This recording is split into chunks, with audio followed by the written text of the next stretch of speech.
High, আমি Aditi. Welcome back to my channel and welcome back to a new blog. অনেক দিন পরে আজকে ব্লগ করছি। এত ব্যস্ততায় তো ব্লগ করাই হচ্ছে না। আজ তো শিবরাত্রি, সকাল থেকেই ভেবেছিলাম সুন্দর করে শাড়ি টাড়ি পরেই মন্দিরে পুজো দিতে যাব। তবে সারাদিনের এত ব্যস্ততা কাটানোর পর রাত্রে একটুও এনার্জি ছিল না। তো সেই জন্য টুক করে দুজন মিলে একটু কুর্তি পরেই রেডি হয়ে আমি আর দিদি বেরিয়ে পড়লাম।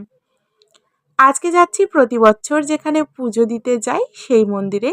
তো যেতে যেতে দেখলাম পাড়ার মন্দিরে পুজো শুরু হয়ে গেছে, আর কি সুন্দর করে লাইট দিয়ে সাজিয়েছে।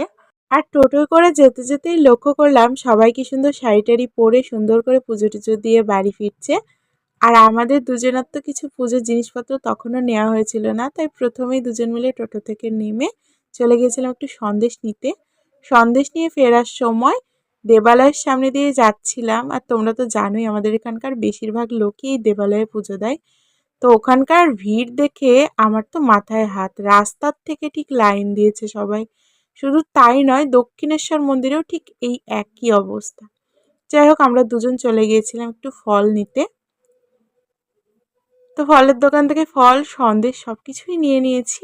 এখন যাচ্ছি টুকটুক করে মন্দিরের দিকে। দেখতে দেখতে পৌঁছেও গেছি মন্দিরে। এই মন্দিরটা বাজার থেকে একটু দূরে, তবে বেশ পুরনো। আর আমার এখানে ছোট থেকে যেহেতু মায়ের সাথে আসা, তো এখানেই বেশি ভালো লাগে। তাই আমি আর দিদি প্রতিবারই চেষ্টা করি এই মন্দিরে গিয়ে পুজো দেওয়ার।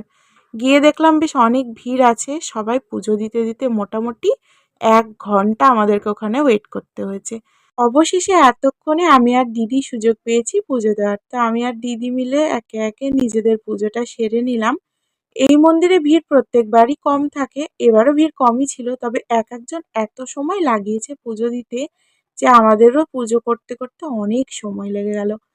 তো এতক্ষণে পুজো শেষ হলো, তবে খুব ভালো করেই পুজো দিয়েছি। পুজো দেওয়ার পর এদিকে চলে আসলাম একটু মাকে দর্শন করতে। আর এই হচ্ছে মা জগৎজননী। মাকে দর্শন করার পর ওখানে তো প্রসাদ দিচ্ছিল।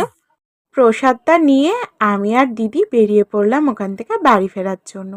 আর মেন রোডে এসে দেখছি মেন রোড প্রায় অনেকটা ফাঁকা হয়ে গেছে। তখন মোটামুটি 9টা বেজে গিয়েছিল, অনেক রাত হয়ে গিয়েছিল।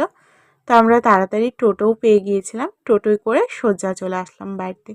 বাড়ি এসে এই যে পায়েস আর লুচি যে প্রসাদটা দিয়েছিল ওটা খেয়ে চলে গিয়েছিলাম খাবার খেতে। আর আজকে তো অনেক কিছুই রান্না হয়েছিল। প্রথমেই ছিল লুচি, তারপরে বেগুন ভাজা, ফুলকপি পোস্ত, তার সাথে ছোলার ডাল, আর সবশেষে ছিল টমেটোর চাটনি। এত কিছু দিয়ে খাওয়া দাওয়া সেরে নিলাম। তো আজকের ব্লগটা এত দূরই, দেখা হবে নেক্সট ভিডিওতে। টাটা।